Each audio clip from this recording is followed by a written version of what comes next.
Assalamualaikum warahmatullahi wabarakatuh. Nama saya Retno Handayani, NPM 234111157, kelas manajemen 23B. Di sini saya akan menjelaskan mengenai pengelolaan organisasi untuk memenuhi tugas pengantar manajemen. Pengelolaan organisasi. Pengelolaan organisasi manajemen adalah proses merencanakan, mengorganisir, mengarahkan, dan mengendalikan sumber daya organisasi untuk mencapai tujuan yang telah ditetapkan. Ini melibatkan pengelolaan aspek-aspek seperti keuangan, sumber daya manusia, operasional, pemasaran, dan lain-lain untuk mencapai kinerja yang optimal. Penerapan pengelolaan organisasi manajemen dapat dilakukan melalui beberapa langkah dan tindakan, antara lain 1. Perencanaan. Merencanakan tujuan jangka panjang dan jangka pendek, serta strategi untuk mencapainya. Ini melibatkan identifikasi kebutuhan, pengembangan rencana tindakan, dan alokasi sumber daya yang tepat. 2. Pengorganisasian. Mengatur struktur organisasi, tugas, tanggung jawab, dan wewenang. Ini melibatkan pembagian kerja, pembentukan tim, dan pengaturan hubungan antar bagian organisasi.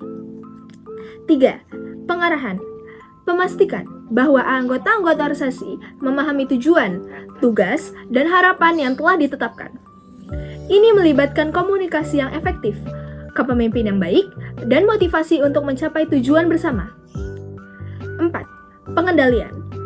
Memantau kerja organisasi, mengevaluasi mencapai tujuan, dan mengambil tindakan korektif jika diperlukan.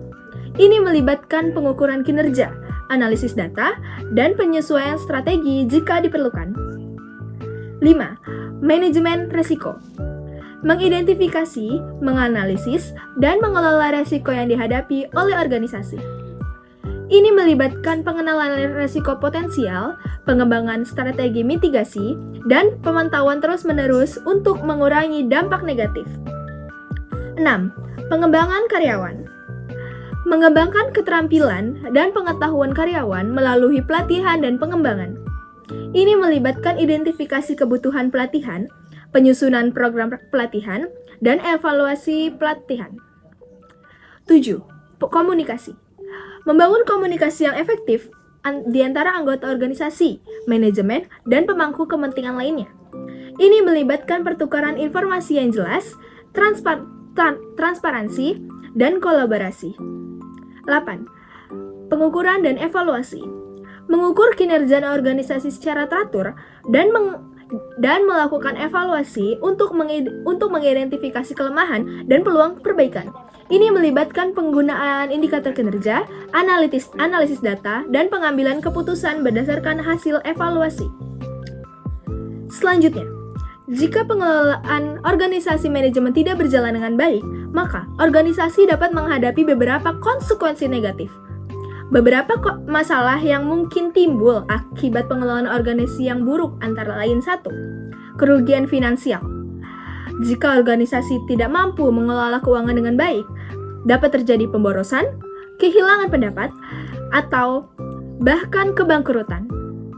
Ini dapat disebabkan oleh kurangnya perencanaan keuangan, pengendalian anggaran yang tidak efektif, atau tindakan korupsi. 2. Ketidakseimbangan organisasi.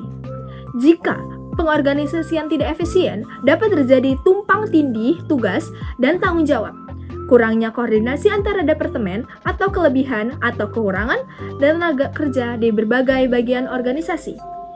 Hal ini dapat menghambat produktivitas dan kinerja keseluruhan organisasi. Ketiga, ketidakjelasan tujuan dan strategi.